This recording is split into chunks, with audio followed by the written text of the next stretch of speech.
Лекциянын темасы чет өлкөдө жашаган кыргыздардын тарыхынан. Бул тема боюнча лекциябыз 2 бөлүктөн турат. Биринчи бөлүктө кыргыздардын Борбордук Азияга чачырашы жана кытайлык кыргыздар жөнүндө сөз кылабыз. Өткөн сабактарда белгилегендей, кыргыздардын тарыхы, кыргыз аталышы биздин эрага чейинки 3 кылымдан бери белгилүү. Ошол узак убакыттын мезгилинде кыргыздар кеңири мейкиндикти Борбордук Азиядагы ушул Чыгыш Түркүстандан баштап азыркы Тянь-Шань жергесинен тоолорунан Енисейге чейинки кеңири аймакты мекендеп көчмөн турмушта жашап келген эл болгон. Мурдагы темаларда айткандай, кыргыздар биздин заманга чейинки 1-кылымдын аягында айрым окумуштуулардын пикири боюнча биздин замандын 3-кылымында ушул Борбордук Азиядан 2-ге бөлүнүп, бир бөлүгү азыркы Кыргызстандын аймагын, Чыгыш Түркүстанды, Фергананы ээлеп, ал эми 2-чи бөлүгү Алтайга, андан ары Енисейге журт которуп 2-ге бөлүнүп кеткен. Бирок кыргыздардын 2 бөлүгүнүн ортосунда эч убакта байланыш үзүлгөн эмес. Тарихи маалыматтар боюнча Енисейдеги кыргыздарды Россия империясы 18-кылымдын башында биротоло баш ийдирип алгандан кийин гана Енисейлик кыргыздар менен Тянь-Шандык кыргыздардын ортосундагы байланыш үзгүлтүккө учураган.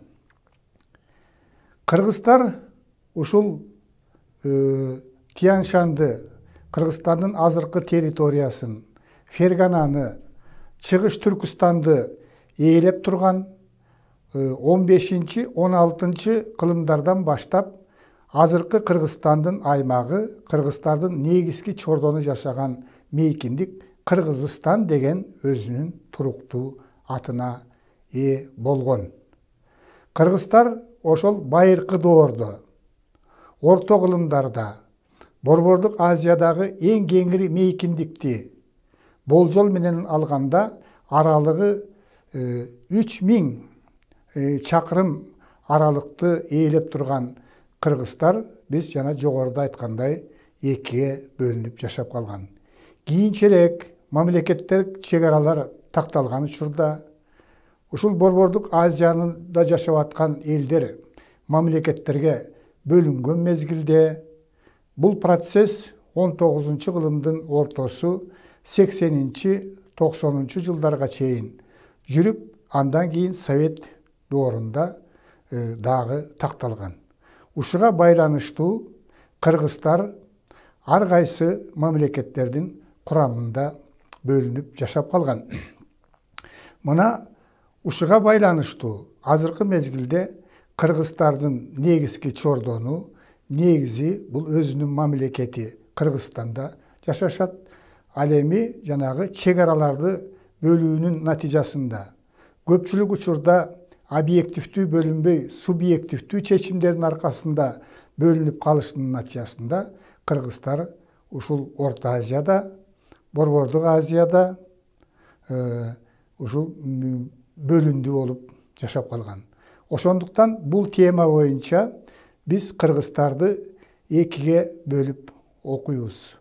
Биринчиси бул жакынкы чет өлкөдө жашаган кыргыздар, тагыраак айтканда мурда бир мамлекетке кирип, мурдакы Советтер Союзунун курамындагы азыркы өз алдынча мамлекеттердин курамында жашап аткан кыргыздардын тарыхы жөнүндө сөз болот.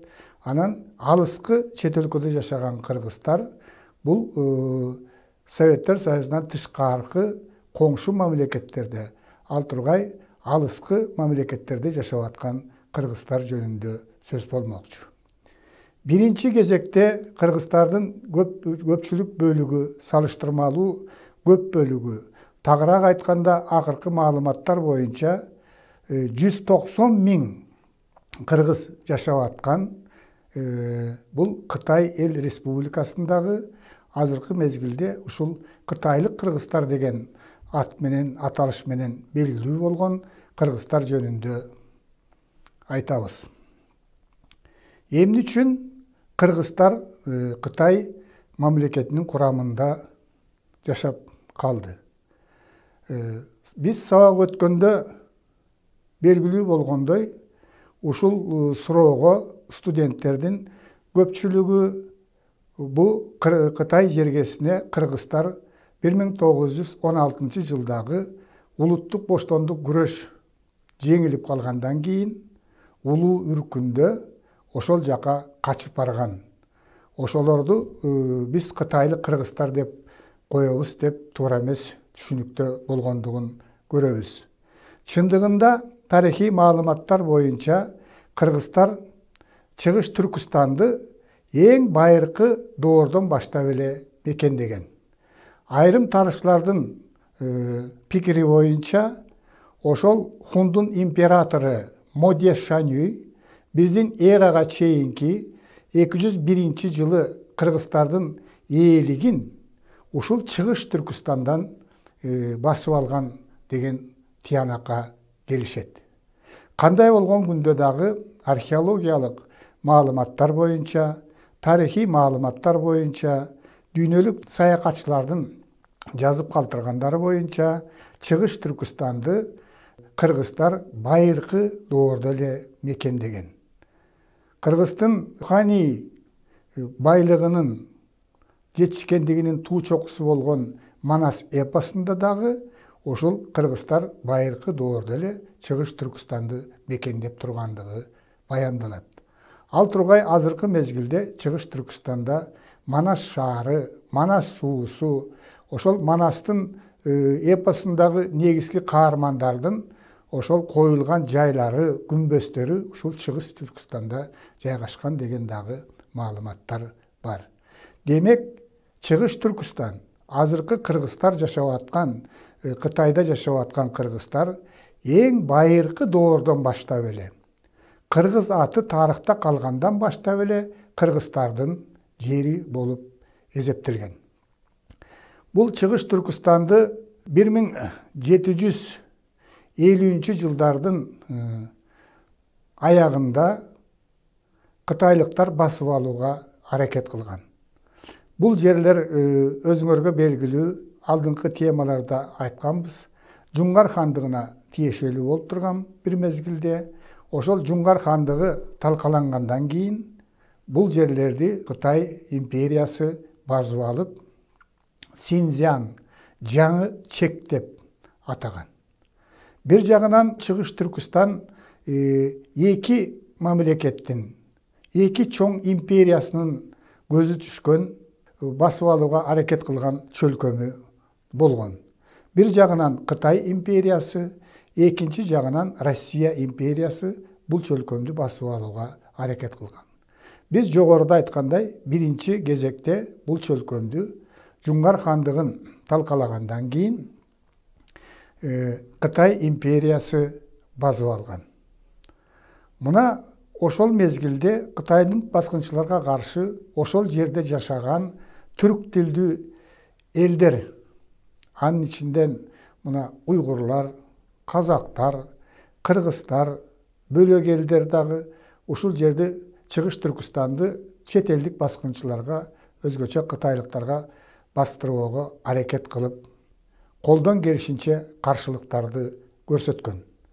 Бирок боштондук үчүн күрөшкө кыргыздар дагы активдүү катышкандыгы жөнүндө, өзгөчө Кубат би жетектеген кыргыздар ушул Чыгыш Түркүстандагы боштондук үчүн күрөшкө активдүү катышкандыгы жөнүндө. Ошол күрөштө Кубат би кыргыз элинин ошол мезгилдеги 18 кылымдын белгилүү тарыхый инсаны ошол кармашта курман болгон деген маалымат бар. Бирок ушул эки элдин, жергиликтүү элдин, түрк тилинде сүйлөгөн элдердин каршылыгына карабастан, жанагындай күчтүү империя Кытай бул жерди басып алган. Экинчи жагынан Россия империясы дагы ушул жерди өзүнө ээлеп алууга аракет кылган. Ошондуктан эки империянын ортосунда ушул талаш жерди чектөө маселеси боюнча бир топ сүйлөшүүлөр жүргөн. Ошентип 1870-жылдардан баштап Россия менен Кытайдын ортосунда ушул Чыгыш Түркістандын тагдырын чечүү боюнча ушул жерде эки империянын чегин тактоо боюнча маселелер жүргөн. 1880-жылдары Россия менен Кытайдын ортосунда бир нече жолу дипломатиялык сүйлөшүүлөр жүрөт. 1882-жылы иле келишими түзүлүп, ошол 2 жылдын аралыгында 1884-жылы эки империянын ортосунда чек араны тактоо маселеси жүргөн. Тарихи маалыматтар боюнча чек араны тактоого кээде жергиликтүү элдерден, кыргыздардан, казактардан эксперт катарында адамдарды үстүртөн катыштырмыш болгон. Бирок негизги сүйлөшүүлөргө жергиликтүү элдердин, кыргыздардын, казактардын өкүлдөрү катышпай, ушу эки империянын чиновниктери маселени өздөрү чечип чек араны аныктаган. Натыйжада кыргыздардын бир бөлүгү байыртадан бери мурдакы жерин ээлеп келсе дагы, кыргыздардын бир бөлүгү Кытайдын аймагында калган.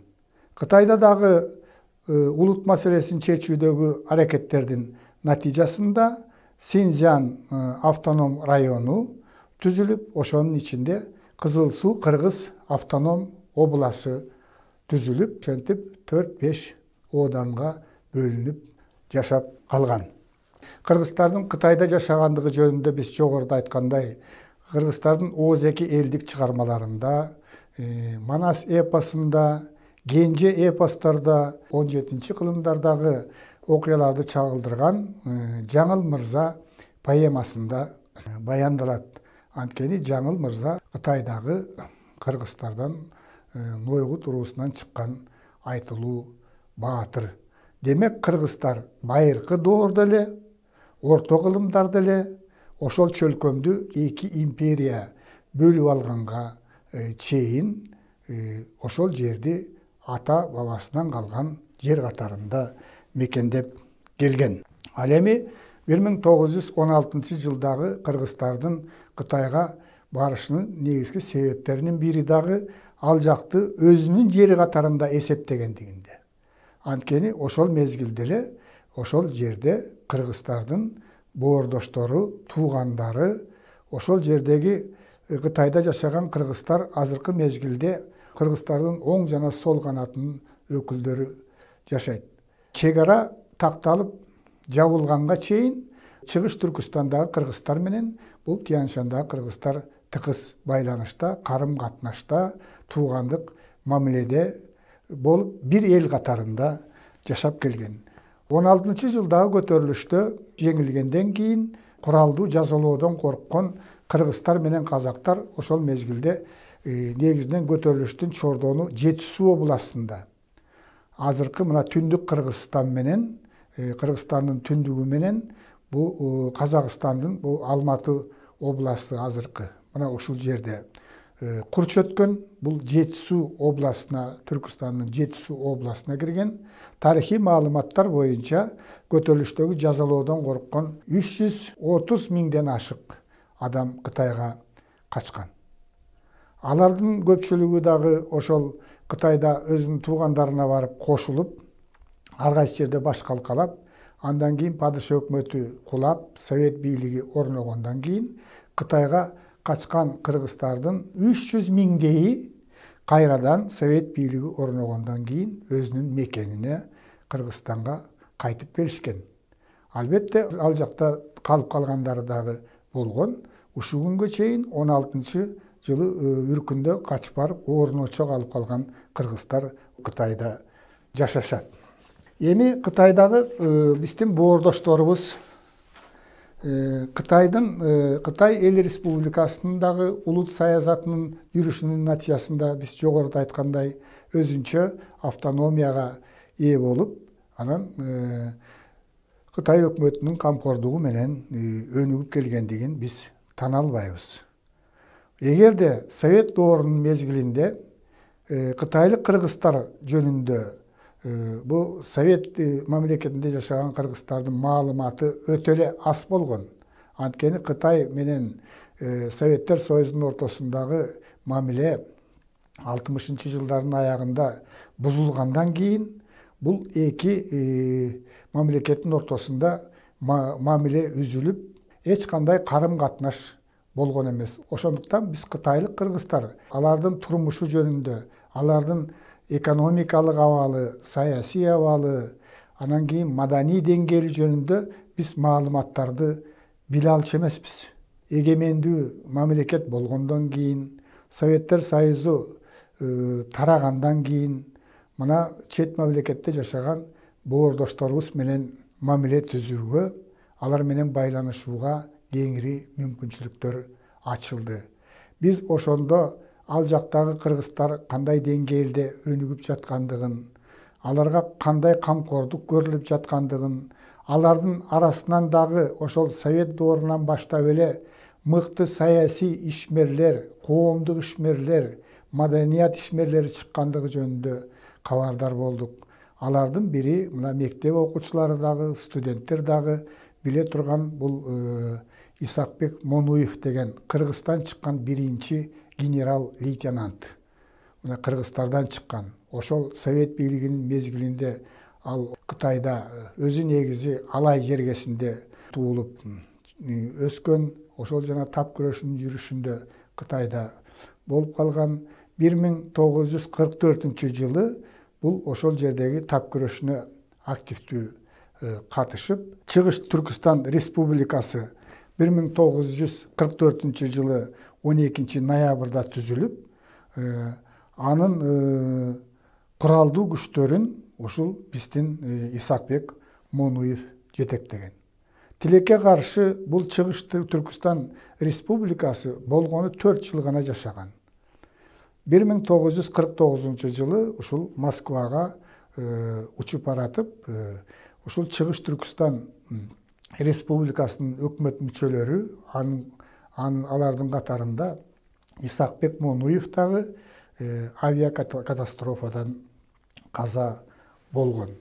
Маданияттагы көрүнүктүү ишмер Манас эпосун өркүндөтүүгө өтө чоң салым кошкон. Эгерде биздин Кыргызстанда Манас негизинен Манастын 3 мууну Манас, Семетей, Сейтек 3 илтип катарында айтылса, бул Манастын 7-8 муунуна чейин айткан Жусуп Мамай деген залкар манасчы. Бул жөнүндөгү маалыматты дагы эгемендүүлүктү алгандан кийин билдик. Кытайлык кыргыздардан чыккан Анбар Байтур жөнүндө сөзсүз түрдө билишибиз керек. Анбар Байтурдун эмгектери дагы эгемендүүлүктүн шартында кыргыз тилине которулуп, 1992-жылы кыргыз тарыхы боюнча лекциялар деген 2 китеби чыгып бизге жетиштүү болду. Азыркы мезгилде кытайлык кыргыздар менен Кыргызстандагы кыргыздардын ортосунда жакшы мамиле түзүлгөн, экөөнүн ортосунда экономикалык жактан саясий, социалдык, маданий байланыштар күч алууда. Азыркы мезгилде Кытайдагы кыргыздардын бир бөлүгү Тарбагатайда, тагыраак айтканда, Кытай эл республикасынын Синьцзян уйгур автоном районундагы Иле Казак автоном областында жашаган кыргыздар бар. Акыркы маалыматтар боюнча Тарбагатайда жашаган кыргыздардын саны 3000ге жакын. Булар казактардын арасында жашагандыктан негизинен тили урулуп, казак тилинде сүйлөшүп, домбуранын коштоосунда ырдап калган. Маалыматтар боюнча бул Тарбагатайда жашаган кыргыздар лама динине сыйынышат. Балдарына кыргызча жана лама динине ылайык эки ат коюу салты бар. Азыркы мезгилде биздин кафедранын аспиранты Нуршат Жумабай ушу Тарбагатайдагы кыргыздардын социалдык маданий турмушу жөнүндө диссертациялык ишин аяктап калды. Массалык маалымат каражаттарында Тибеттин Кытайга караган бийик тоолорунда да кыргыздарга окшогон эл жашайт. Бирок бул эл өздөрүн кыргызбыз деп атабастан аруу эли, күн эли деп аташат. Алар менен катташкан айрым изилдөөчүлөр алардын тили кыргыздардыкына өтө жакын экендигин, аларда ушу кыргыздардыкына окшогон каада салттар көп экендигин айтышат. Алар негизинен Тибеттин бийиктиги деңиз деңгээлинен 4000 метр бийиктикте жайгашкан жеринде орун очок алышкан. Тышкы дүйнө менен алар жылына бир гана ирет байланышып, өздөрүнө керектүү товарларды сатып алышат. Бирок булардын кыргыз экендиги илимде так далилденген жок. Бул изилдөөлөрдү талап кылат. Кытайлык кыргыздар жөнүндө сөз кылганда, Манчжуриядагы фүйүүлүк кыргыздар жөнүндө дагы айта кетишибиз керек. Анткени ушу Манчжуриянын Фүйү уездинде дагы 1000ден ашык кыргыздар жашашат. Окумуштуулардын изилдөөлөрү боюнча бул жана өздөрүнүн айткан маалыматтары боюнча фүйүлүк кыргыздар негизинен бул жерге Манчжурияга Енисейден көчүп келген. Окумуштуулардын изилдөөсү боюнча бул фүйүлүк кыргыздар негизинен ошо Енисейдеги кыргыздарга түспөлүү окшош, ак жуумал, көздөрү көк, анан чачтары кызгылт сары болот экен. Мына фүйүдөгү кыргыздар өздөрүн кыргызбыз деп эсептейт, Енисейден көчүп келгенбиз деп эсептейт, бирок тилинин көпчүлүгүн унуткан, бирок лингвисттердин айтуусу боюнча Енисейдеги кыргыздардын сүйлөө ритми, ошондогу өзгөчөлүктөр ушу фүйү кыргыздарында сакталып калган. Бул дагы биздин боордошторубуз ошо фүйүлүк кыргыздарды дагы кыргыздардын бир бөлүгү катарында изилдеп үйрөнүү бул тарыхчылардын жана окумуштуулардын милдети деп эсептейбиз.